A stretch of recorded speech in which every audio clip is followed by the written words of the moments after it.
Hallelujah. प्रभु यीशु मसीह के नाम में आप सभी को सलाम और प्यार और प्रभु यीशु मसीह के नाम में स्नेह आप सभी के लिए। प्रभु आप सभी को आशीष दे। एक बार फिर से आज की क्लास में हम आगे बढ़ेंगे और बढ़ते हुए प्रकाशित वाक्य की किताब और उसका दूसरा अध्याय का 16वां और 17वां वचन, जो कि फिरगमुन की कलीसिया के भर्त्सना और उसके बाद में जो परिणाम उनका होने वाला है उसके विषय में हम चर्चा कर रहे हैं। तो बहुत सारी चीजों को हमने देख लिया है, बहुत सारी चीजों को हमने समझ लिया है। कोई चीजें हैं जो छूट रही हैं तो आप मैसेज कर सकते हैं कि पास्टर साहब ये चीजें हम आपसे छूट रही हैं, तो आप हम उसको बताएं। यदि किसी भी प्रकार का सवाल होगा, मैं ये नहीं कहूंगा कि मैं बहुत ज्ञानी हूं, मैं पूर्ण रूप से दे सकता हूं, लेकिन मैं कोशिश करूंगा कि उन सवालों का उत्तर मैं दे सकूं जो प्रकाशित वाक्य की किताब से जुड़ा हुआ है। चलिए आगे बढ़ते हैं 16वें वचन में, जहां लिखा है, अतः पश्चाताप कर, अन्यथा मैं शीघ्र तेरे पास आ रहा हूं और अपने मुख की तलवार से उनसे युद्ध करूंगा। किनसे? जो गलत शिक्षा पे चल रहे हैं उनसे। तो कौन सी शिक्षा? बिलाम और निकलियों की शिक्षा।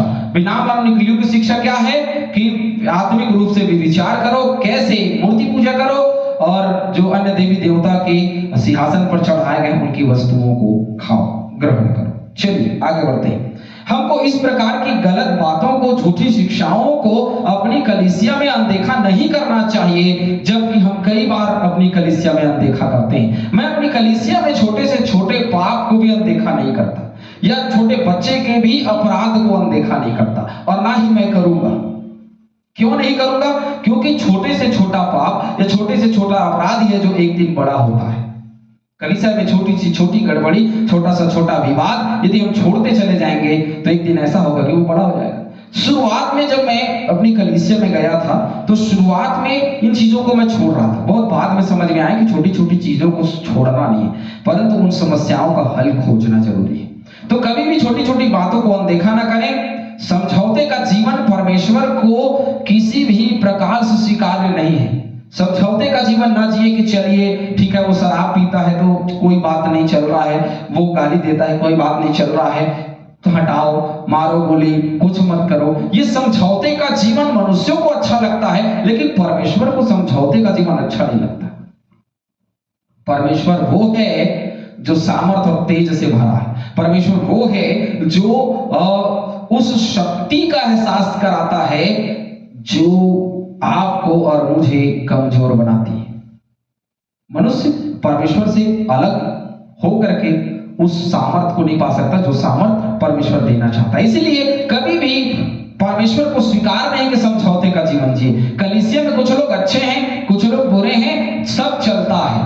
कुछ बातें आत्मिक रूप से हमको विचार में डाल रही हैं, चलता है, नहीं चलेगा, क्योंकि समझौते का जीवन परमेश्वर को ग्रहण नहीं है। तो परमेश्वर के पीछे चलने वाले लोगों से परमेश्वर सबसे पहले पवित्रता और विश्वास योग्यता की अपेक्षा करता है। सबसे बड़ी चीज ये कि परमेश्वर चाहता है कि हम विश्वास योग्य रहें और कभी समझौते का जीवन ना जिए, पवित्रता में बने रहें। ये तो पहली मांग है प्रभु यीशु मसीह की, पहली मांग है। मन फिराओ क्योंकि स्वर्ग का राज्य निकट, और मन फिराओ क्योंकि फल लेके तो आओ कम से कम। लेकिन ऐसा नहीं हो रहा है, विपरीत चला जा रहा है, फल हमारा विपरीत है। हम केले, अनार, सेब की जगह में हम धतूरे का बीज उठा रहे हैं, धतूरे का फल उठा रहे हैं, वो कड़वा होता है। धतूरे का फल का मतलब समझते हैं? शराब कड़वा होता है, गांजा कड़वा होता है, नशा कड़वा होता है।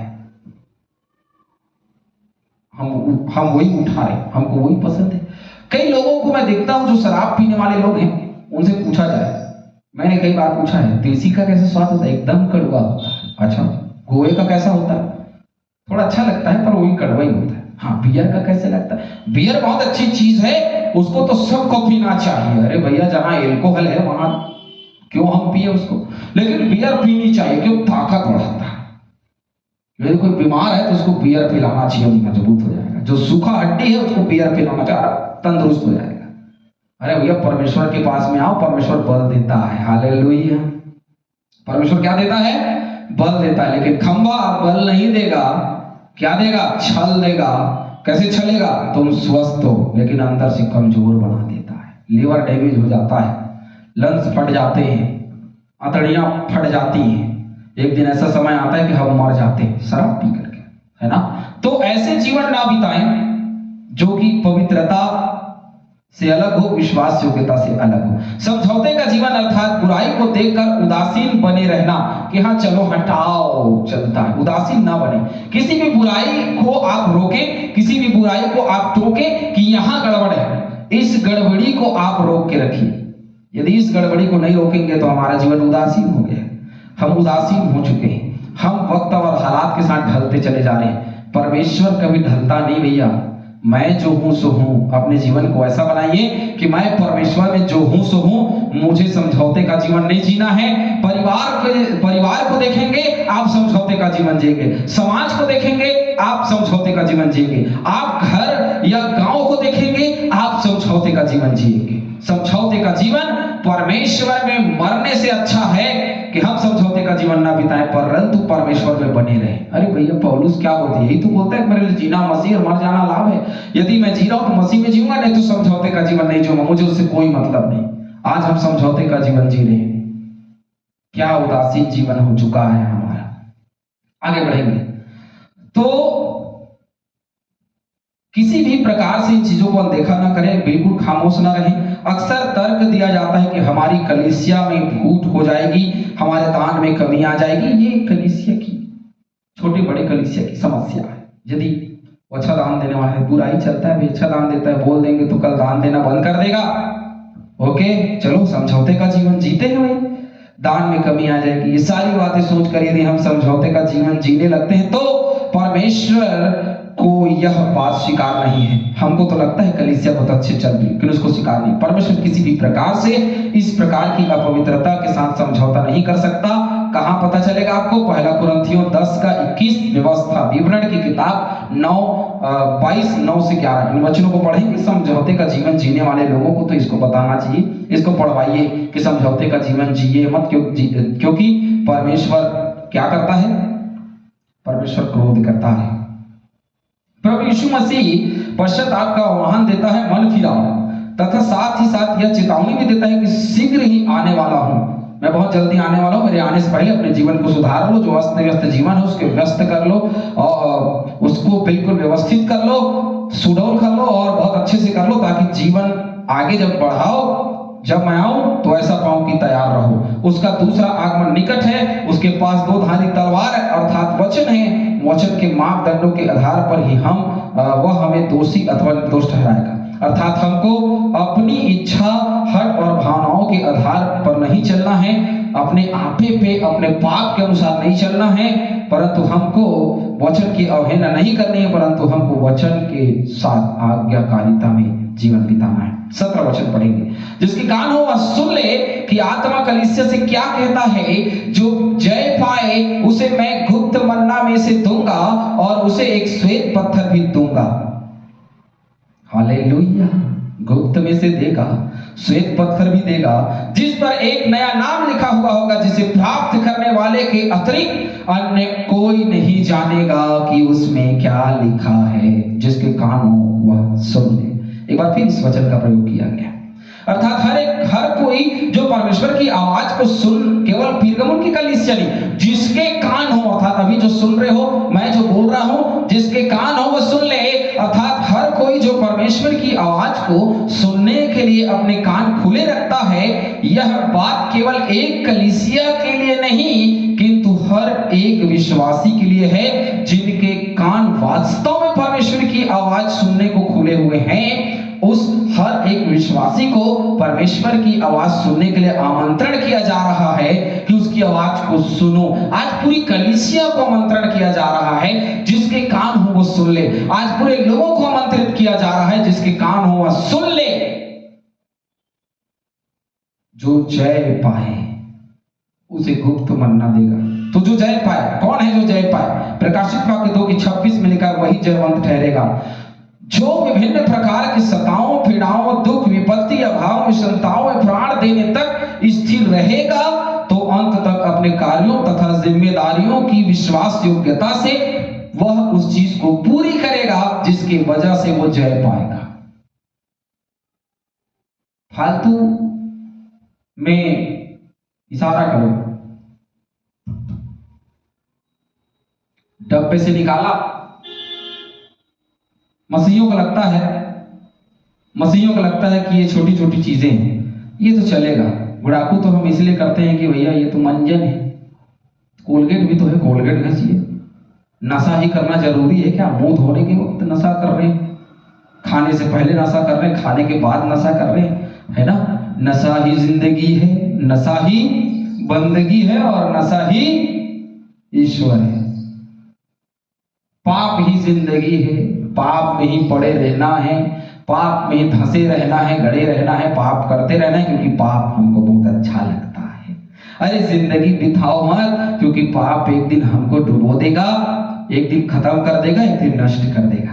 कलीसिया को स्थिर रखना है तो जो जय पाए उसे मन्ना मिलेगा। तो गुप्त मन्ना क्या है? मिलाप के तंबू में जो पवित्र स्थान था, उसमें ये गुप्त मन्ना का कटोरा, हारून की लाठी और 10 आज्ञाओं की तख्तियां वाचा के संदूक में रखी होती थी। ये गुप्त मन्ना है भैया। गुप्त मन्ना क्या है? जो कि मिलाप के तंबू में पवित्र स्थान में, उसमें गुप्त मन्ना का कटोरा होता था, जिसमें वो कटोरा रखा जाता था, जहां हारून की लाठी और 10 आज्ञाओं की तख्तियां वाचा के संदूक में रखी जाती थी। गुप्त मन्ना प्रकट करता था कि किस प्रकार से परमेश्वर ने गुलामी से प्रतिज्ञा किए हुए देश में जाने के मार्ग में इजरायलियों की चिंता की और उनको खिलाया पिलाया।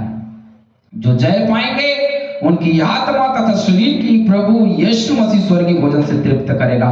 जैसे कि इजरायलियों ने परमेश्वर की बात को मान करके निकल गए, इसलिए उनको पवित्र बनना मिला। मैं और आप परमेश्वर के वचनों को यदि मान करके पढ़ेंगे तो मुझे और आपको गुप्त मन्ना मिलेगा, जो स्वर्गीय आशीष है, स्वर्गीय भोजन मिलेगा। हालेलुया। उसको खा करके प्रभु यीशु मसीह ने कहा सामरी स्त्री को, तू कभी प्यास ही नहीं होगी। वो शैतान जब परीक्षा करने आया यीशु मसीह को बोले, भैया बोल दे पत्थर को रोटी बनी। मनुष्य रोटी ही से नहीं परंतु परमेश्वर के एक एक वचन से जीवित रह सकता है। अब या तो वचन से जीवित रहिए या तो भूखे मरिए। लेकिन आज दशा ऐसी हो चुकी है, खाने के लिए भोजन तो है लेकिन परमेश्वर का सामर्थ्य नहीं है। इसीलिए बीमारी, तकलीफ, मुसीबत, नई नई चीजें होती रहती। चलिए आगे बढ़ते हैं। श्वेत पत्थर, जो श्वेत पत्थर का वर्णन मिला है कि मैं तुम्हें श्वेत पत्थर दूंगा जिसमें एक नाम लिखा होगा, जिसे प्राप्त करने वाले का अतिरिक्त कोई देख नहीं सकेगा। तो श्वेत पत्थर क्या है? तो इसका अर्थ होता है शुद्ध, साफ, निर्दोष, पवित्र। 4 चीजें, चलिए लिख देता हूं मैं यहां 4 चीजें। शुद्ध, दूसरा क्या है भैया, पढ़ लेते हैं, साफ। सफेद का मतलब तो यही होता है ना, क्या है ना? और निर्दोष,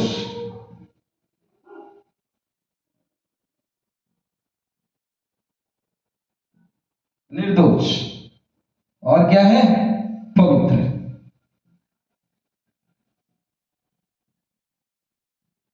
इस पूरे जीवन चक्र में जन्म और मृत्यु, ये क्या है? शुरुआत है। लोग बोलते हैं मृत्यु अंत है। अरे भैया मृत्यु शुरुआत है। जो जन्म है हमारा वह भी शुरुआत ही है। जब हम माता के गर्भ से निकलते हैं और जगत में आते हैं तो हमारी जिंदगी की शुरुआत होती है। जिंदगी में बढ़ते बढ़ते बढ़ते कई उतार चढ़ाव आते हैं, गोल गोल गोल घूम करके हमारी मृत्यु हो जाती है। तो मृत्यु होने के बाद में एक नया अध्याय शुरू होता है, वो है स्वर्ग और नरक जाने का अध्याय, पवित्र और अपवित्रता का अध्याय, धर्म और विधर्म का अध्याय, धार्मिकता और अधार्मिकता, सत्य और असत्य का अध्याय शुरू होता है। ये शुरुआत चाहे जन्म की हो चाहे मृत्यु की हो, दोनों शुरुआत ही है। और शुद्ध, साफ, निर्दोष और पवित्र, शुद्ध, साफ, निर्दोष और पवित्र, ये हमारे जन्म और मृत्यु को तय करती है। नया जन्म यहां तो हो गया, लेकिन कहीं इस पूरे जीवन में हमारा नया जन्म कहीं होना चाहिए। कहां होना चाहिए? लगभग यहां हो जाना चाहिए।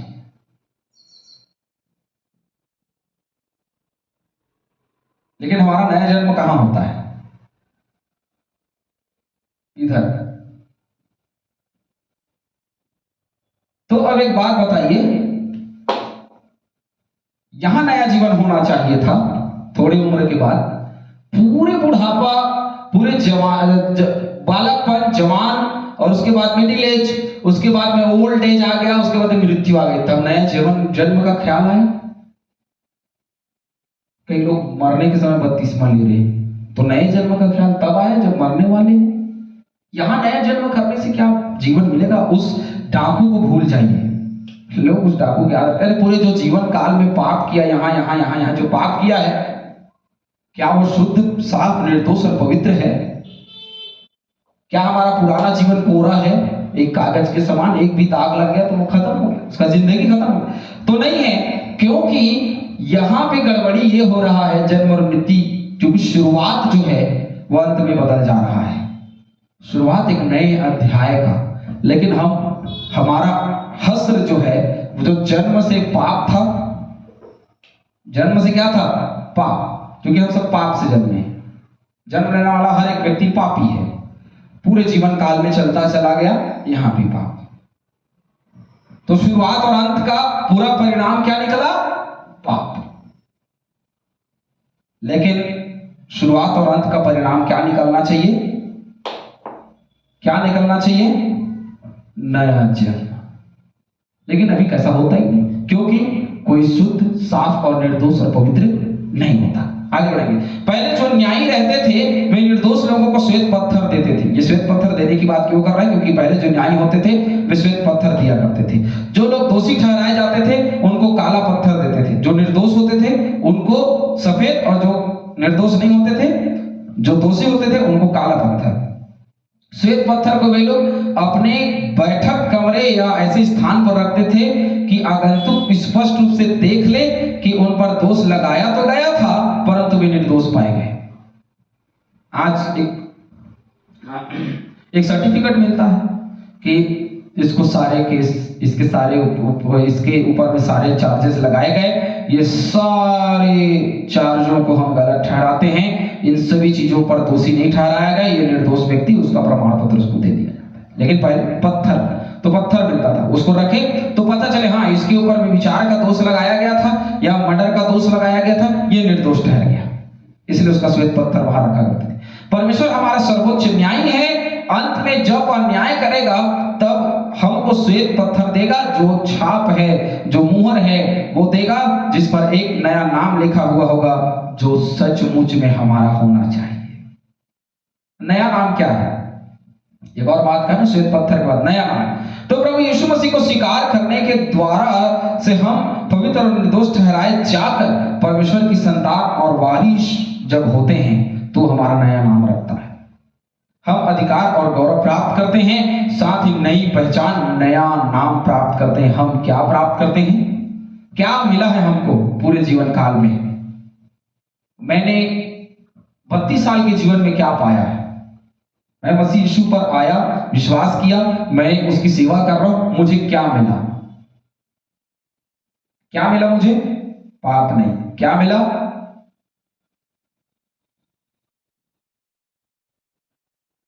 मसीहियत,